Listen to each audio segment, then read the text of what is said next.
మామూలుగా ఎటన్నా పోవాలంటే ఏ బైకో ఆటోనో కారో బుక్ చేసుకొని పోతుంటారు చాలా మంది. ఇంకొంతమంది షేరింగ్ ఆటోలో పోతుంటారు. అగో అట్లనే వారణాసి పట్నంలా ఇవన్నీ కాకుండా ఓ కొత్త బండి వచ్చిందట.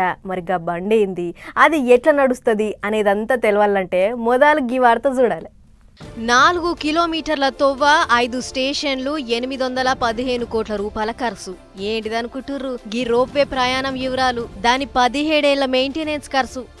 వారణాసి పట్నంలో కట్టిన ఈ ఇచ్చంద్రమైన ప్రయాణం సౌలత్ ఇప్పుడు దేశంలోనే బగ్గ పేరుకెక్కింది. ఎట్లా అంటే కొండల గుట్టల మీద తాళ్లేసుకొని జారుకుంటా పోతాం కదా, అగొగ్గ సౌలత్లను వారణాసి పట్నంకు తెచ్చింది అక్కడి సర్కారు. 4 కిలోమీటర్ల తొవ్వల 5 స్టేషన్లు కట్టి పెద్ద పెద్ద స్తంభాలు పాతింది.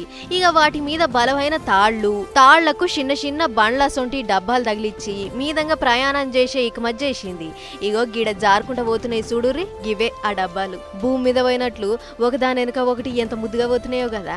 ఇట్లా తాళ్ల మీద ఏలాడదీసిన 148 డబ్బాలల్లా రోజు కనీసం 1,00,000 మందన్న ప్రయాణం చేసేటట్లు ఇకమత్ చేసిర్రట అధికారులు.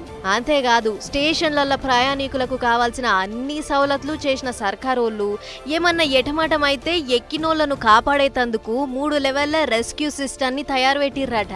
ఇంకో పెద్ద ముచ్చట ఏందంటే ఇది ఎకో ఫ్రెండ్లీ, అంటే దుమ్ము ధూళి పొగ బీగ ఏమీ ఉండదు. కాబట్టి పైన కూర్చొని ప్రయాణం చేస్తే ఆ మజానే అలాగుంటది అన్నట్లు. ఇప్పటికైతే ట్రయల్ రన్ నడిచింది గాని రేపటేళ్ళుండి చాలు చేసుడే అన్నట్లు ఇక మాట్లాడుతుర్రు అధికారులు. ఏదేమైనా దేశంలోనే మొట్టమొదటి రోప్ వే సౌలత్ చేసిన పట్నంగా రికార్డుకెక్కింది వారణాసి.